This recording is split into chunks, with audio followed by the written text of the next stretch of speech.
invito que por favor vayan conmigo a Mateo capítulo 16.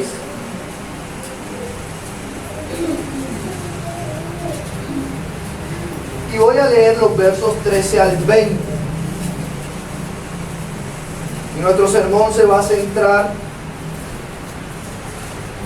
en la parte B del verso 18. Pero vamos a leer el contexto. Mateo capítulo 16, verso 13 dice: Viniendo Jesús a la región de Cesarea de Filipo, preguntó a sus discípulos diciendo: ¿Quién dicen los hombres que es el Hijo del Hombre? Ellos dijeron: unos Juan el Bautista, otros Elías y otros Jeremías o alguno de los profetas. Él les dijo: ¿y vosotros quién decís que soy yo? Respondiendo Simón Pedro dijo: tú eres el Cristo, el Hijo del Dios viviente. Entonces le respondió Jesús: bienaventurado eres, Simón, hijo de Jonás, porque no te lo reveló carne ni sangre, sino mi Padre que está en los cielos.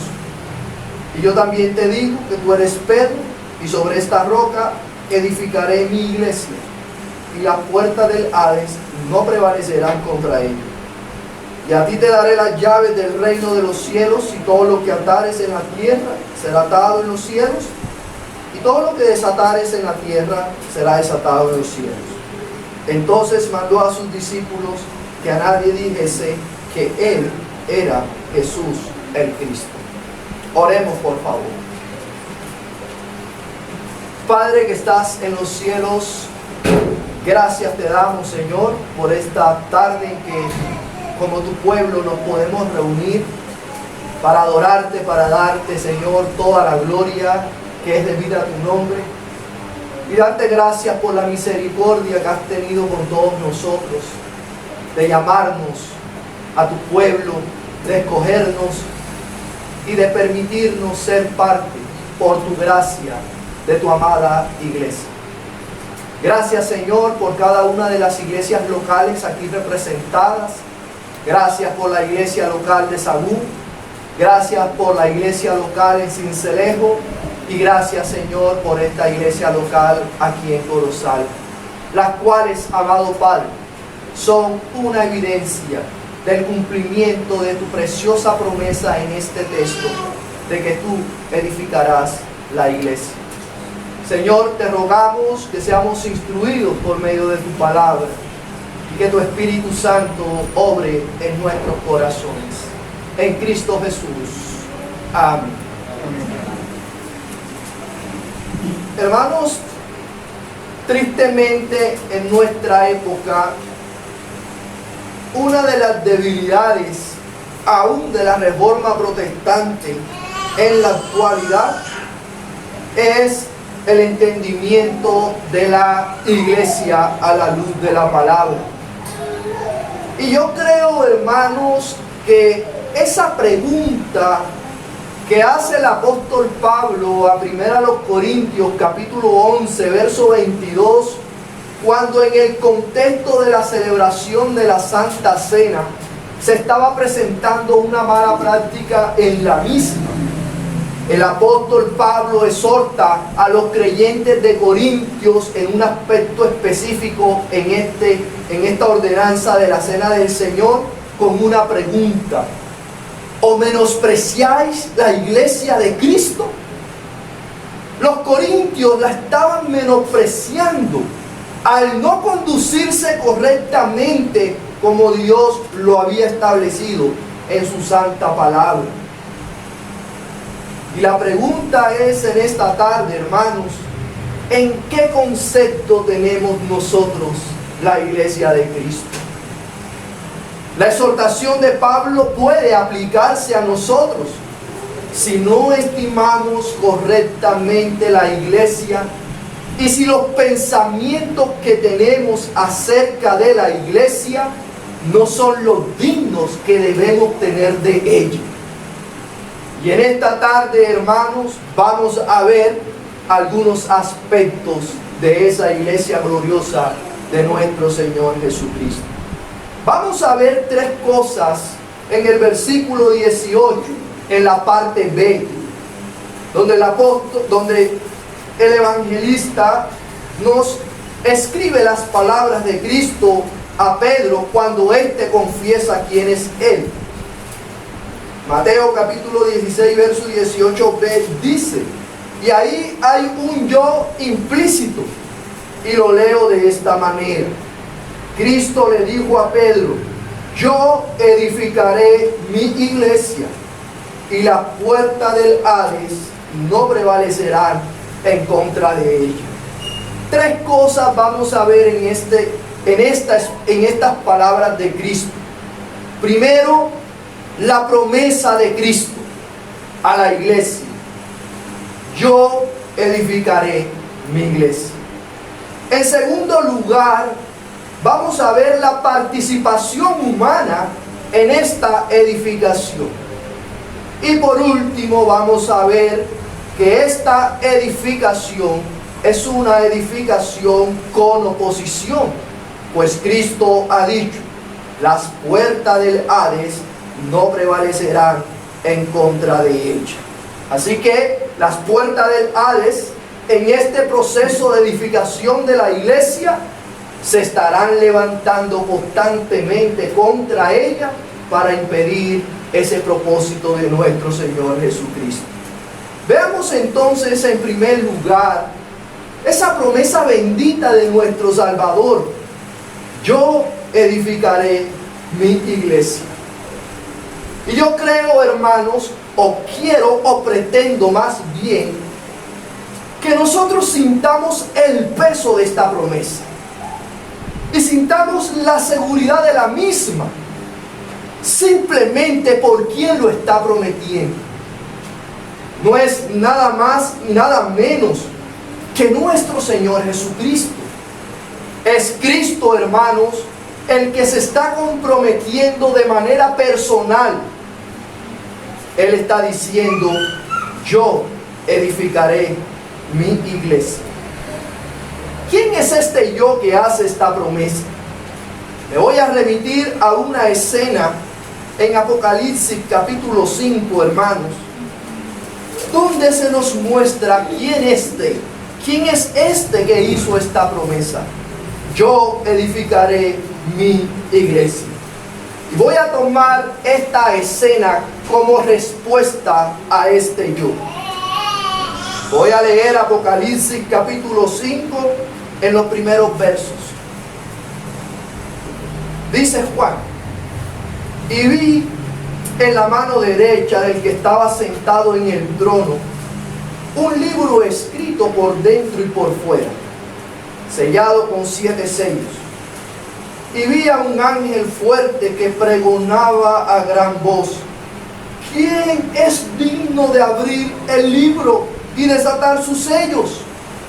Y ninguno, ni en el cielo, ni en la tierra, ni debajo de la tierra, podía abrir el libro, ni aún mirarlo.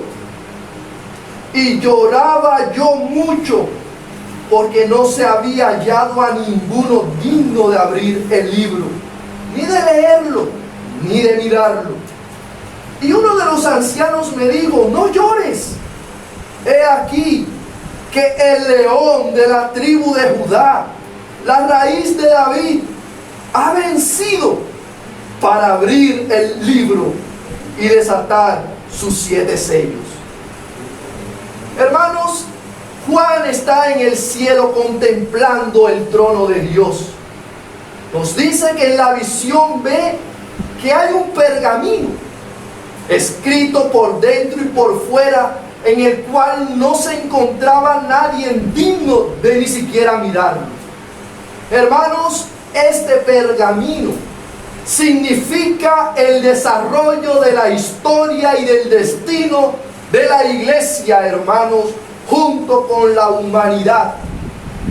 Y entonces Juan ve que no hay nadie digno. Al principio nadie se considera digno de abrir el libro. Esto es o significa que hasta aquí no se había encontrado nadie digno de llevar el desarrollo de la historia a su plena consumación. Este libro demuestra o significa el decreto de Dios. No había nadie que lo pudiera efectuar. Y Juan llora porque no hay nadie. Entonces uno de los 24 ancianos le dice a Juan: no llores, porque el león de la tribu de Judá ha conquistado y es digno de abrir el libro.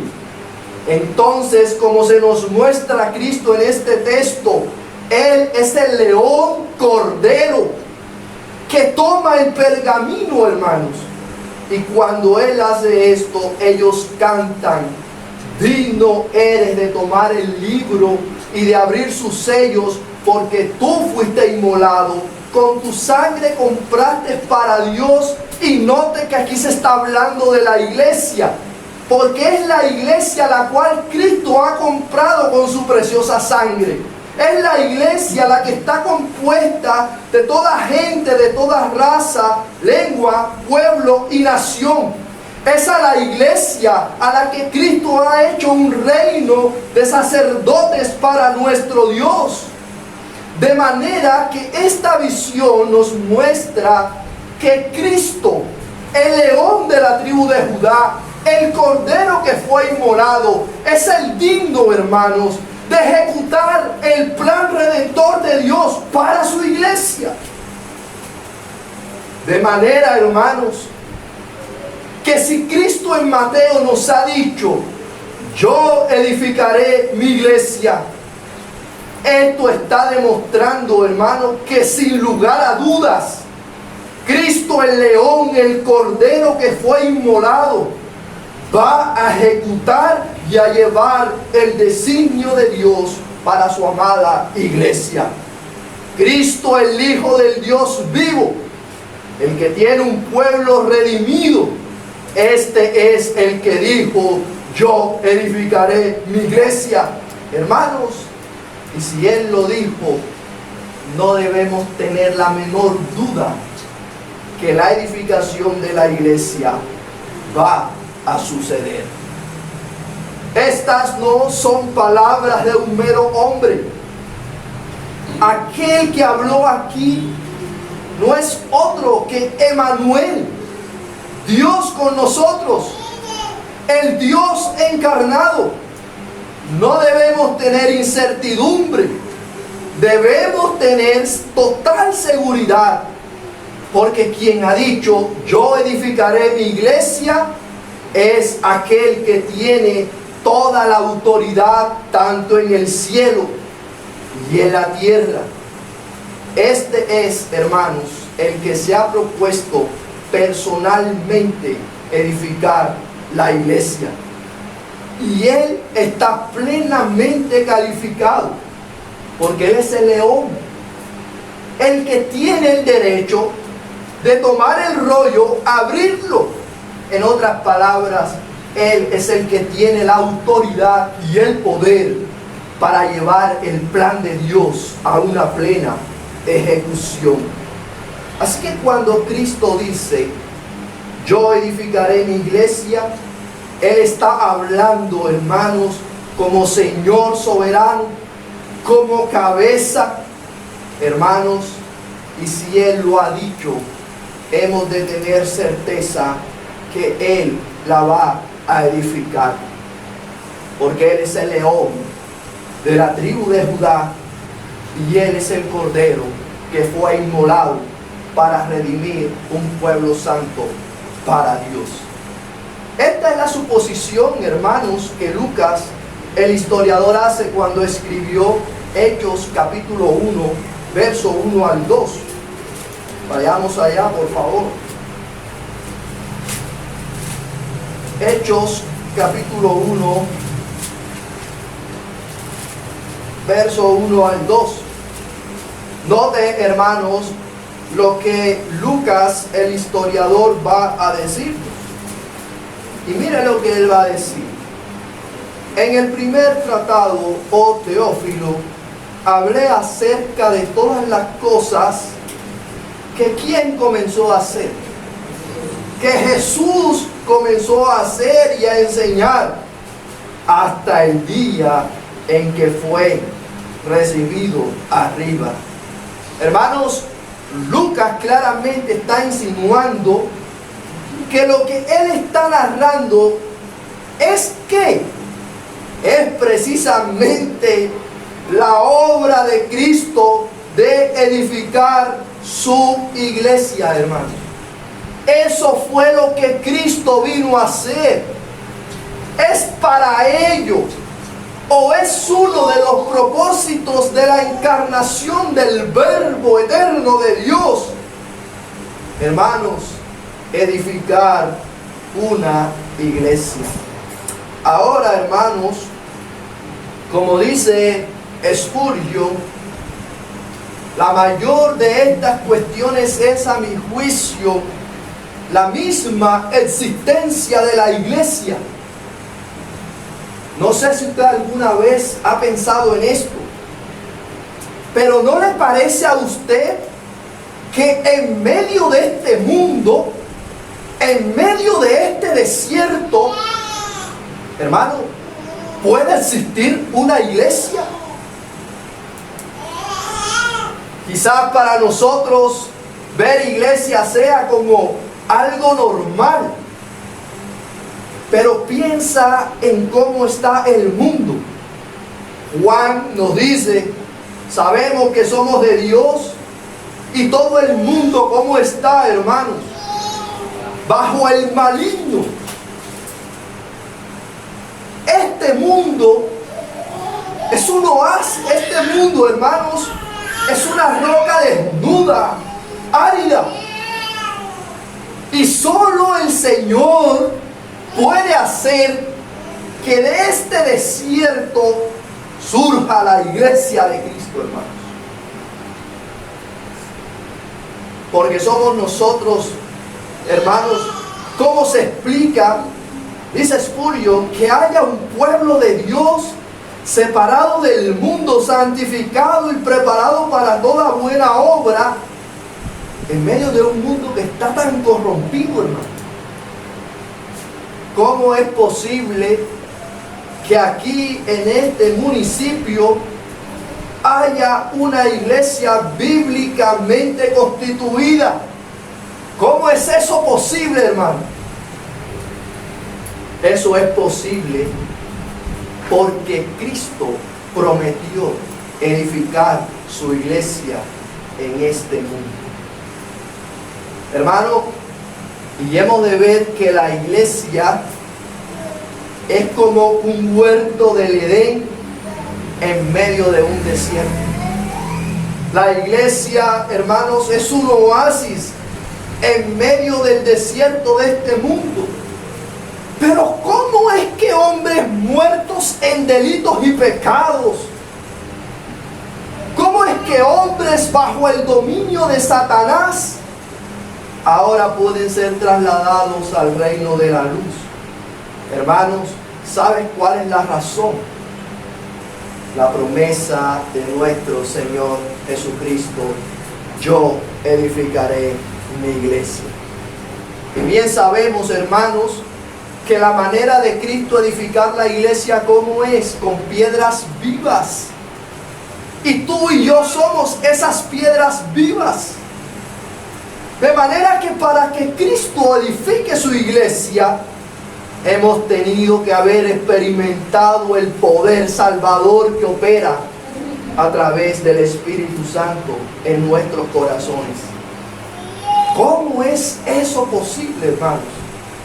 Es posible a la promesa y el cumplimiento de Cristo de edificar la iglesia. Esta iglesia que Él va a edificar, hermanos, es la iglesia que Él ha amado desde toda la eternidad, por la cual Él se inmoló, compró con su preciosa sangre, y la cual Él ahora está preparando y purificándola para hacerla una esposa fiel. Él afirma, hermanos, que Él mismo la edificará. Y por lo tanto nosotros podemos estar seguros que pese a las cosas que podamos estar viviendo en el momento, no olvidemos que Cristo estará edificando esta iglesia.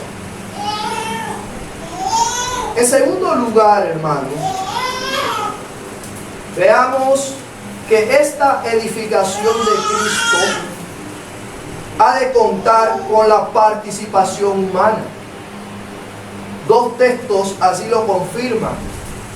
Vayamos a Hechos nuevamente, capítulo 1, verso 6. Dice: entonces los que se habían reunido le preguntaron diciendo: Señor, ¿restaurarás el reino a Israel en este tiempo? Y Él les dijo: no os toca a vosotros saber los tiempos o las sazones que el Padre puso en una sola potestad. Y mira lo que dice el verso 8: pero recibiréis poder cuando haya venido sobre vosotros el Espíritu Santo, y me seréis testigos en Jerusalén, en toda Judea, en Samaria y hasta lo último de la tierra. Y habiendo dicho estas cosas, viéndolo ellos, fue alzado y le recibió una nube que lo ocultó de sus ojos. ¿Lo ven, hermanos? ¿Qué está pasando aquí? Cristo prometió edificar su iglesia a estos mismos varones que ahora le están viendo subir al cielo. Sabemos por la palabra que Jesús ahora está sentado a la diestra de Dios el Padre. La pregunta es, hermanos, ¿quién entonces ahora, o cómo más bien, Cristo va a cumplir la promesa: yo edificaré mi iglesia, si ha ascendido a los cielos? Bueno, claramente podemos inferir de este texto que ahora los discípulos de Cristo van a continuar con esa labor de edificación. Somos nosotros, hermanos, Cristo, por medio de la instrumentalidad de sus discípulos, la manera como ahora el Señor va a edificar la iglesia. Y estos discípulos contarán con el Consolador, el poder del Espíritu Santo. De manera que esta edificación ya ahora no es personal, en el sentido de que Cristo está aquí personalmente, sino de que ahora esa labor lo hace por medio de ministros y de discípulos a los cuales Él ha escogido y ha llenado con el poder de su Santo Espíritu. Ahora otro texto así lo afirma con mayor claridad. Vayamos a 1 Corintios capítulo 3, verso 5. Y mire ahora lo que el apóstol Pablo dice. ¿Qué pues es Pablo? ¿Y qué es Apolos? Servidores por medio de los cuales habéis creído. Y eso según lo que a cada uno concedió el Señor. Yo planté, Apolos regó, pero el crecimiento lo ha dado Dios. Así que ni el que planta es algo, ni el que riega, sino Dios que da el crecimiento. Y el que planta y el que riega son una misma cosa, aunque cada uno recibirá su recompensa conforme a su labor. Porque nosotros somos, ¿qué somos, hermanos? Colaboradores de Dios. Y vosotros sois labranza de Dios. Y aquí está la metáfora de la edificación. ¿Qué es la iglesia, hermanos? Un edificio de Dios. ¿Quién está construyendo ese edificio? ¿Quién le da el crecimiento a ese edificio? Dios da el crecimiento a ese edificio. Pero ¿cómo lo hace, hermanos? con la instrumentalidad de hombres. Nosotros somos colaboradores de Dios en la edificación de su iglesia, que es su casa, su edificio. Hemos de hacer una aclaración pertinente. Cuando hablo de que somos colaboradores de Dios, no estoy diciendo que estamos trabajando a la par con Dios, codo a codo. No, eso es imposible. Porque Dios y el hombre nunca son iguales. Más bien, cuando digo que soy colaborador de Dios, debo entender que no soy más que un instrumento en las manos de Dios. ¿Qué es Pablo? ¿Qué es Apolo? Nadie. Simplemente somos servidores que Dios usa para que Cristo cumpla esa gloriosa promesa: yo edificaré mi iglesia. Pero lo hace, hermanos, con la instrumentalidad de hombres, hermanos. Así que Cristo ha prometido: yo edificaré mi iglesia. Es algo seguro, porque Él es el león de la tribu de Judá, el que tiene la autoridad.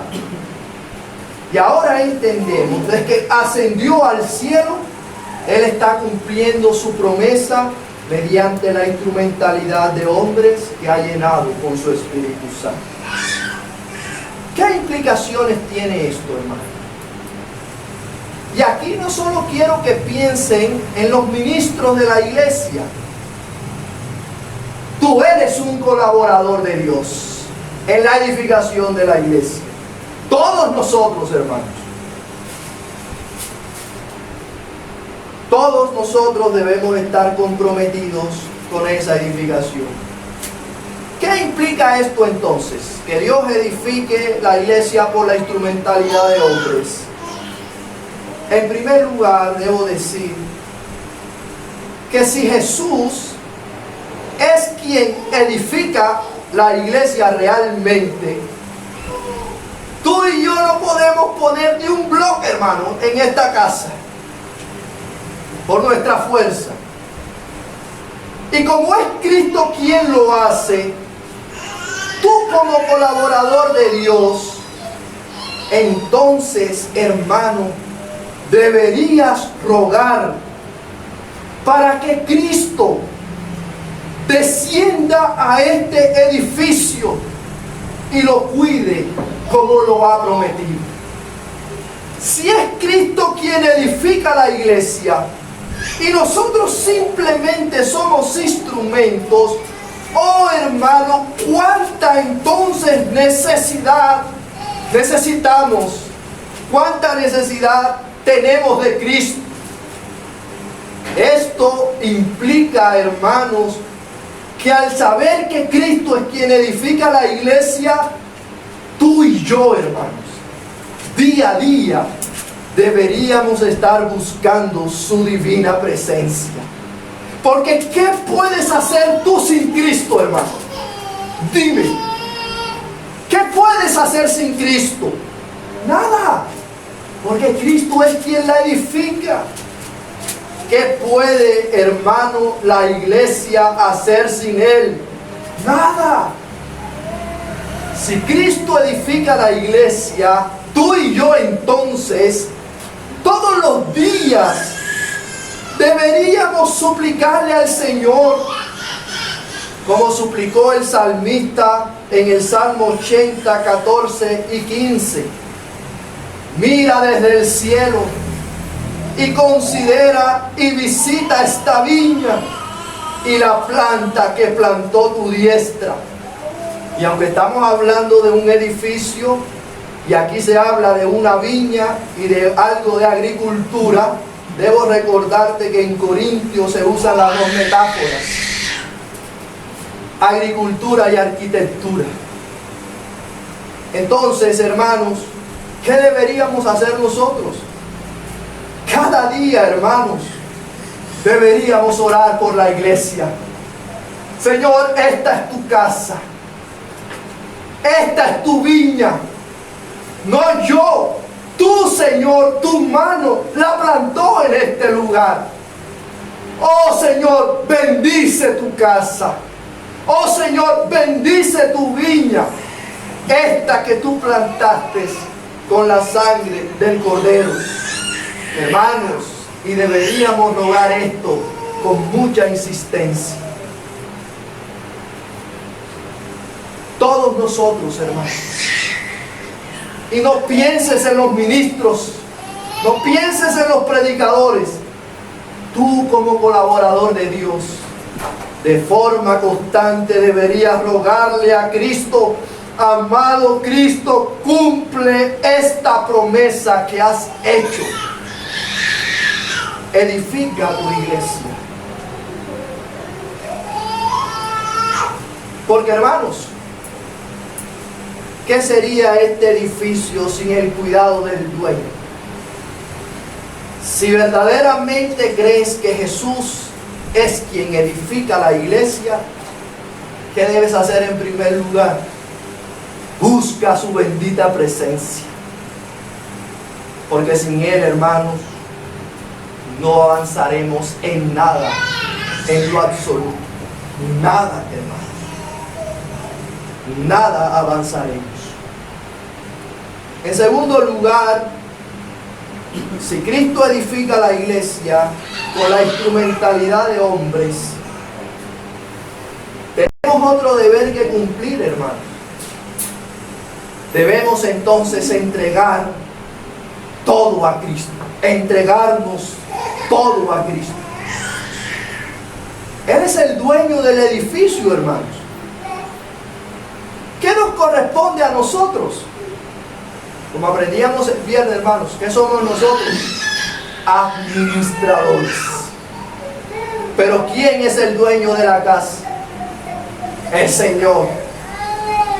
A veces ocurre un problema, que el administrador pretende ser el dueño de la casa. Ahora, si Cristo es quien edifica la iglesia, entonces, hermanos, debemos entregarnos a Él. ¿Qué me refiero con esto, hermanos? Que deberíamos ocultar en nosotros o hacer desaparecer en nosotros toda clase de sabiduría terrena y carnal para edificar la iglesia. Porque es Cristo quien la edifica, no nosotros. Por lo tanto, deberíamos renunciar a toda sabiduría humana sin demora. Y deberíamos someternos a la disposición de nuestro Maestro. Hermano, si hemos de ser instrumentos, colaboradores de Dios, hemos entonces de decirle a Cristo: Señor, renuncio a mis deseos, a mi voluntad propia, me abandono a tu voluntad, porque por mí mismo no soy nada, no haré nada. Tú eres mi fuerza, tú eres mi sabiduría, tú eres mi todo. Y has de pensar en ti como que esta planta débil se humilla, oh Señor, bajo tu poderosa mano. Y hágase en tu iglesia no conforme a mi voluntad, sino en la tuya, porque esta es tu casa. Hermanos, si Cristo es quien edifica la iglesia, esto entonces nos obliga a que debemos echar un vistazo a la palabra de Dios para poder seguir los planos del dueño de la casa. Si la iglesia es un edificio y nosotros somos sus colaboradores, ¿dónde podemos encontrar las instrucciones a seguir para seguir edificando? Bueno, hermanos, debemos entonces ir a la palabra de Dios. Porque es en la palabra de Dios que encontramos las directrices del dueño de la casa para conducirnos en ella. ¿No es acaso eso lo que nos enseña 1 Timoteo capítulo 3, verso 14? Léanlo conmigo, por favor.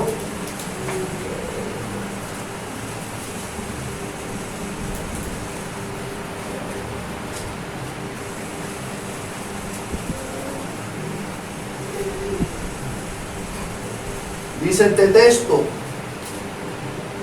esto te escribo, aunque tengo la esperanza de ir pronto a verte, para que si tardo, sepas cómo debes conducirte en la casa de Dios, que es la iglesia del Dios viviente, columna y baluarte de la verdad.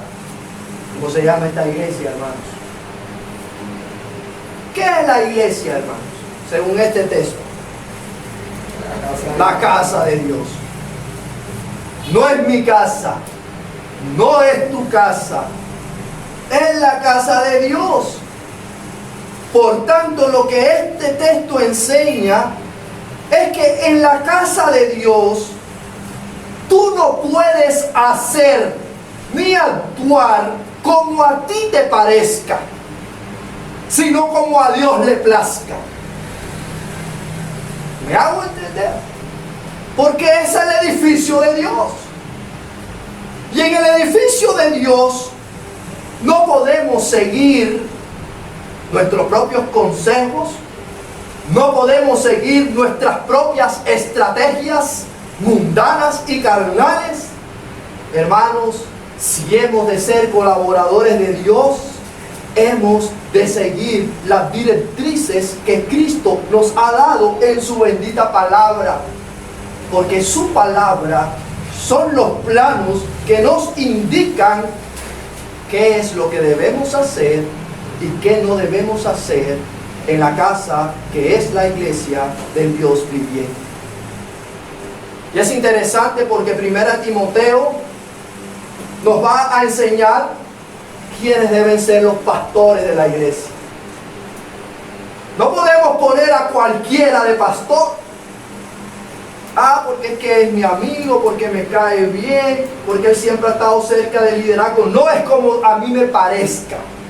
Porque es que él viene de una generación de pastores, es el hijo de pastor y por herencia le toca a la iglesia.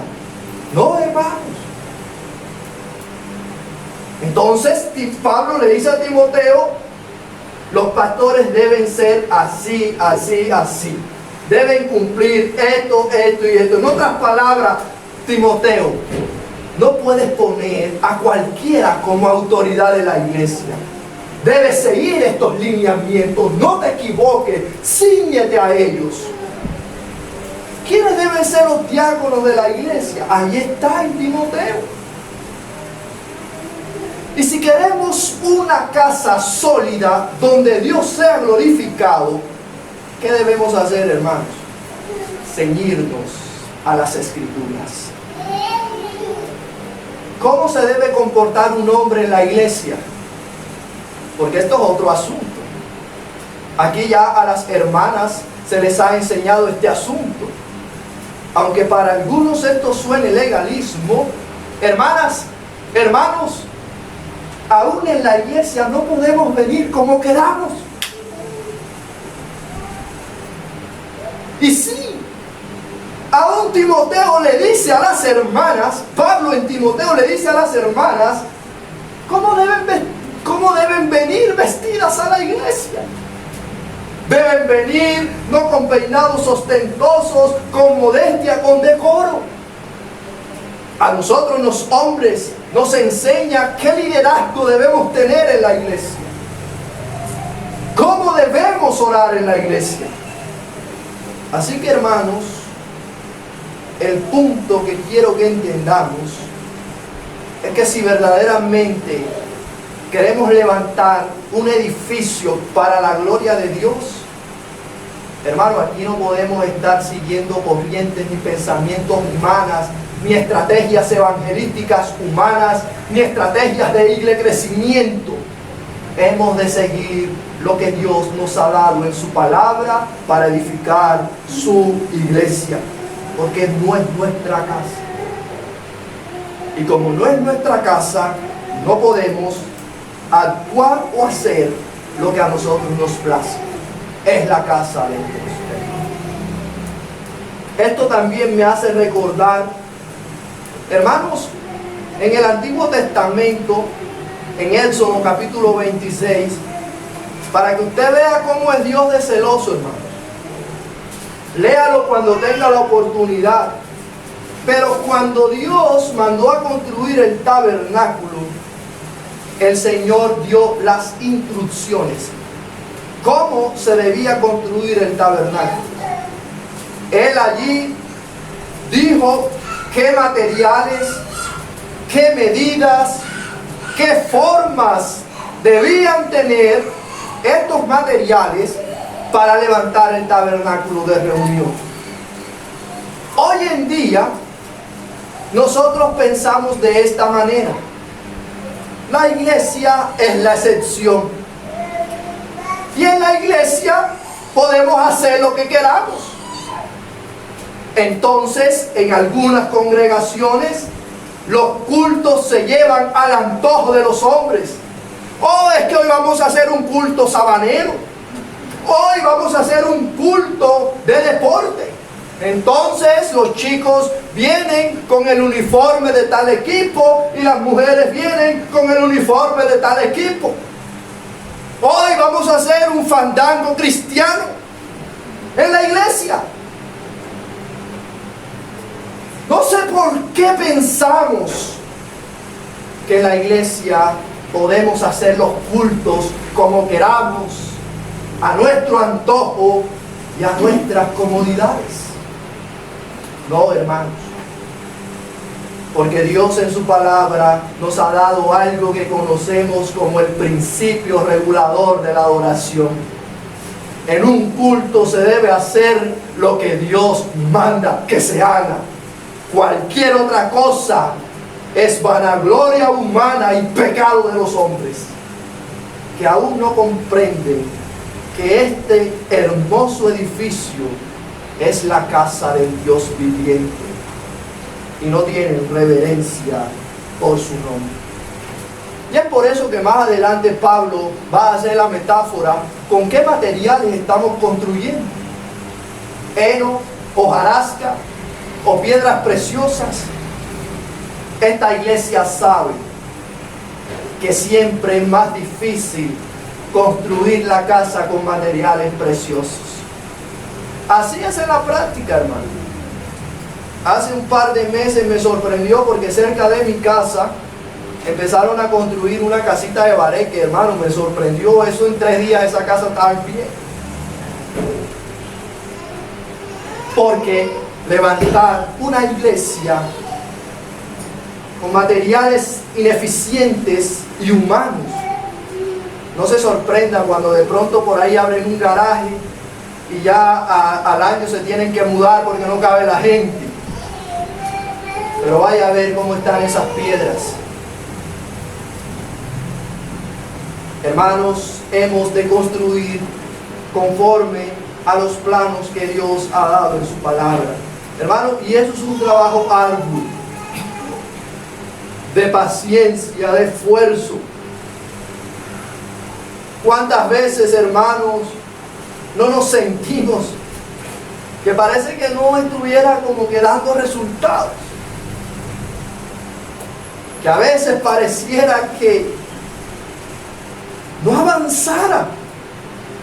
Pero hermano, no olvides que Dios ha prometido, Cristo ha prometido edificar la iglesia. Él lo hará. Solo mantente fiel y firme a los planos que Él ha dado. Recuerda, querido hermano, y a los líderes de esta iglesia les digo, recuerda, hermano, es Cristo quien edifica la iglesia. Cíñete a los planos. No importa el panorama, cíñete a los planos. Predica lo que Dios dice que se debe predicar y condúcete en la iglesia como Dios manda, porque tú no das el crecimiento, Dios lo dará a su tiempo, hermano. pero Él lo dará, porque Él lo ha prometido. Solo debemos ser fieles, hermano, a lo que Dios nos ha dejado en su palabra. Y claro, hermano, es posible que a veces nos sintamos cabizbajos. A veces quisiéramos ver más resultados, más frutos. Claro, debes preguntarte, ¿qué me falta por hacer? ¿Qué debo mejorar? Pero también descansa en que es Dios quien da el crecimiento. Él lo ha prometido, hermano. Así que, obreros del Señor que estamos aquí, esto es consolación para nosotros. Si en algún momento nos hemos hallado desanimados, trabaja fielmente bajo las órdenes del Maestro, pero deja al Maestro la responsabilidad de toda la carga, porque esta es su iglesia, no nuestra. En tercer y último lugar, hermanos, hemos dicho la promesa: yo edificaré mi iglesia. Hermano, acuérdate que tú eres colaborador de Dios. ¿Qué debemos hacer? Buscar la presencia de Cristo, rogar al Señor para que dé el crecimiento que ha prometido. Y en tercer lugar, hermanos, esta edificación no es fácil, hermanos, porque es con oposición. Miren que el texto de Mateo dice: yo edificaré mi iglesia, sí, pero ¿qué va a pasar? Las puertas del Hades no prevalecerán en contra de ella. Esto quiere decir que la iglesia de Cristo es una iglesia militante. Y este texto también nos enseña que hay fuerzas hostiles hacia Cristo y su iglesia. Por esa razón, mientras Cristo sigue su plan de edificación, habrá guerra durante todo el periodo, durante todo este tiempo, hermano. Y no es con cualquier cosa, sino con la puerta del Hades o el infierno. Note, hermanos, que este oponente es descrito como la puerta del Hades o el infierno. Como dice un autor, la idea sería que las puertas del infierno probablemente apuntan hacia el poder de Satanás como cabeza del reino de las tinieblas. Una autoridad que es ejercida en un intento de debilitarla y en última instancia, si le fuere posible a Satanás, derrocar y destruir la iglesia de Cristo. Pero no puede, porque Cristo es el dueño de la iglesia. Esa es la promesa y esa seguridad debemos tener. Pero al saber que tenemos oposición, creo que aprendamos esta verdad. Hermano, más vale que esperes hallar conflicto en el proceso de edificación de la iglesia. No va a ser fácil, hermano. Edificar una iglesia con estos materiales, siguiendo los planos del Señor, hermano, no es fácil. Tú lo sabes. Has de saber que tendrás conflictos, oposición, guerra espiritual. Siempre, hermanos, desde que Cristo hizo esta promesa, ha habido tal guerra y la va a seguir viendo hasta que Cristo regrese. Así es, hermanos, la edificación de la iglesia del Señor. Por causa, hermanos, de la oposición espiritual, a veces entonces podemos encontrar un progreso de desarrollo mixto. Y así lo hemos visto en los largos periodos de la historia de la iglesia. Hay ocasiones, cuando vemos la historia de la iglesia, en que pareciera que la iglesia estuviera a punto de desaparecer. Si no, pregúntele a los hermanos de la época del oscurantismo. A veces, hermanos, parece que la iglesia sufriera vaivenes. Así ha sido. No hemos, hermanos, de extrañarnos que así parece. Es por esa razón que desde la perspectiva humana, a veces la iglesia podría estar sufriendo pérdidas. ¿No lo hemos sentido así, hermano? Como que la iglesia está perdiendo. Pareciera, hermano. Y bueno, ya saben por qué es. Porque es un edificio que se está construyendo y tiene un enemigo que a veces derribará algunas paredes de este edificio. Ahora, ¿sabe cuál es la ventaja? Siempre me gusta este ejemplo. Imagínense a un hombre construyendo una casa. Ha hecho una sala, 2 habitaciones, una cocina. De pronto llega el enemigo y le destruye las 2 habitaciones. Parece que estuviera perdiendo. Pero este hombre comienza a trabajar por esta casa. ¿Y sabe qué pasa ahora? Y esto es lo que Cristo está haciendo en la iglesia. Este hombre ahora se esfuerza el doble. Y sabe, ahora no solo construye 2 habitaciones, sino que ahora la hace de 2 pisos. Así a veces pasa con la iglesia. A veces se van algunos hermanos. Posiblemente a veces la iglesia pueda sufrir divisiones. Es posible, hermano. Pero jamás debemos olvidar la actividad edificadora de Cristo sobre su iglesia. Nunca debemos perder de vista, hermano, que Él, cuando el enemigo nos ataque, no perder de vista que Cristo estará allí para restaurar lo que el enemigo ha derribado y mejor aún, para fortalecernos cada vez más en su bendita gracia. Esto fue lo que sucedió en el libro de Hechos. Hermano, la primera iglesia de Jerusalén estaba prosperando con fuerza. Estaban en la luna de miel, ¿no? Vendían las propiedades, todos comían juntos, unánimes de corazón, y todo iba bien. ¿Y qué pasó? El enemigo no estaba contento. Y bueno, estalló una persecución y la iglesia fue esparcida. Comenzó a morir creyentes. Esteban fue martirizado.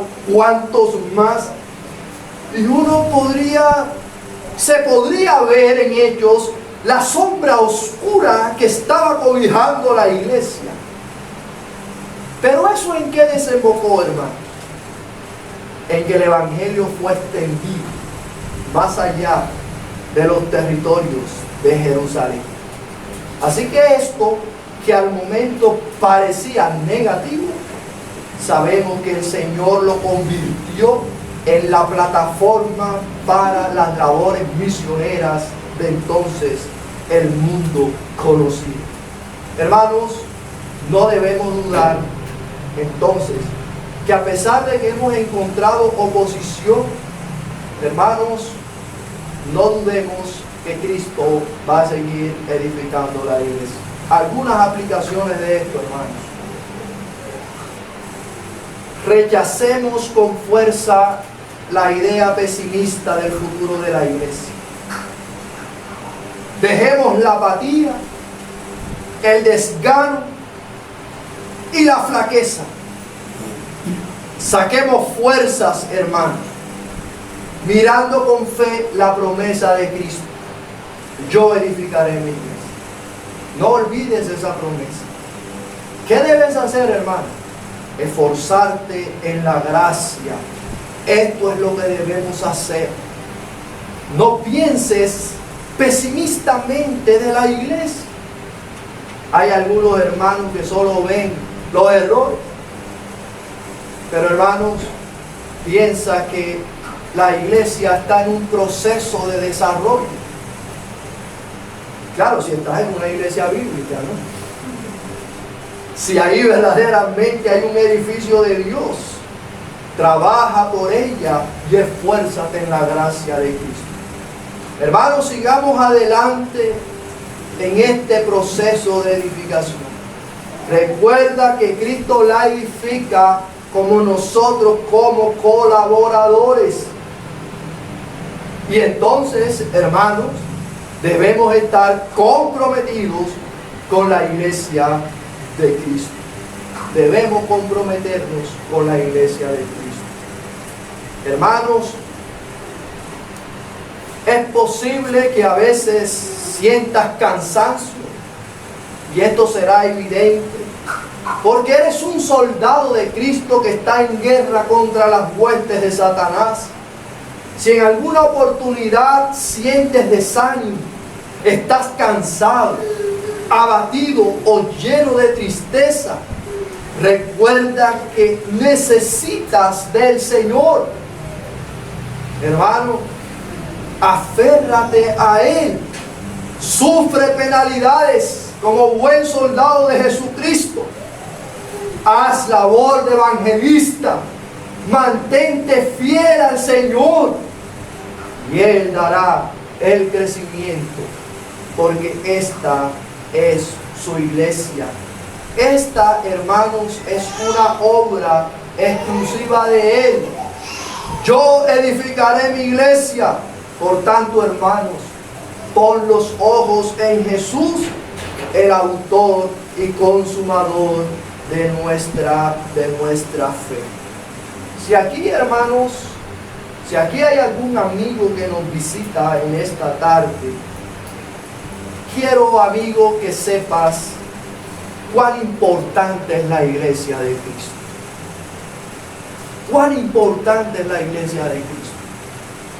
Tan importante es que Cristo está comprometido personalmente para edificar. Y esto te debe hacer entender algo. Cuando tú tienes una diligencia importante que hacer, ¿será que tú la delegas a otra persona? No, ¿verdad? Si eso es supremamente importante, por ejemplo, yo no creo que aquí ninguno, a excepción de la esposa, vaya a decirle a cualquiera por allí, mira, retírame tantos millones en el banco. No creo, ¿verdad? Las cosas importantes las hacemos personalmente. Esto quiere decir que la iglesia es importante, porque Cristo no ha dejado esta labor a otro. Él mismo la está haciendo. ¿A dónde quiero llegar con esto? Quiero que entiendas cuán importante es la iglesia. Tan importante es que las Escrituras nos dicen que todo al que Cristo salva, ¿a dónde lo une? A la iglesia.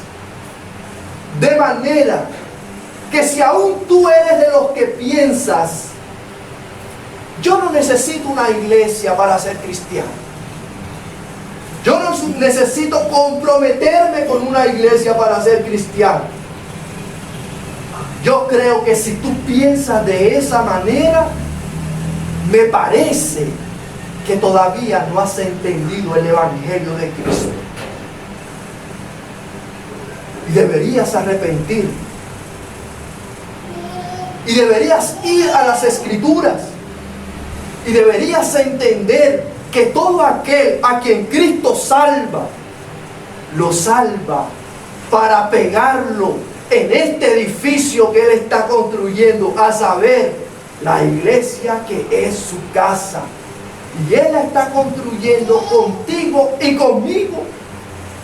De manera, hermanos, que debemos, si verdaderamente hemos experimentado salvación, hermanos, la iglesia para nosotros entonces debe ser importante. Debemos comprometernos con este edificio que es la casa de Dios, hermanos, y debemos dejar esos pensamientos despectivos de la iglesia. La iglesia siempre en último lugar, voy cuando pueda, cuando quiera. ¿Qué concepto tienes de la iglesia? ¿Cómo puedes vivir lejos del seno de la iglesia local? Ahora, yo sé que aquí pueden estar hermanos que viven lejos a lo que me refiero es que no procuran estar cerca de la iglesia de Cristo. No podemos, hermanos, de manera que si tú has confesado como Pedro, tú eres el Cristo, el Hijo del Dios viviente, entonces eres salvo. Y si lo eres, debes pertenecer a una iglesia local, la cual Cristo está edificando. Debes pertenecer a una iglesia local, porque Dios añade, dice Hechos, a la iglesia los que han de ser salvos. El que no es salvo no lo une a la iglesia. ¿Estás unido a una iglesia? ¿Te preocupa unirte a una iglesia? ¿Deseas pertenecer a una iglesia? ¿Sabes por qué lo deseas? Porque eres salvo. Si no lo deseas, necesitas a Cristo. Y necesitas conocer el Evangelio. Que el Señor siga edificando nuestras iglesias locales. Amén. Y sabemos que lo hará. Sigamos trabajando, hermanos, ciñéndonos a los planos que Él ha dejado.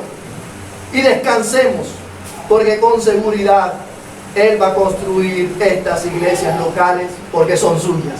Amén. Oremos, por favor.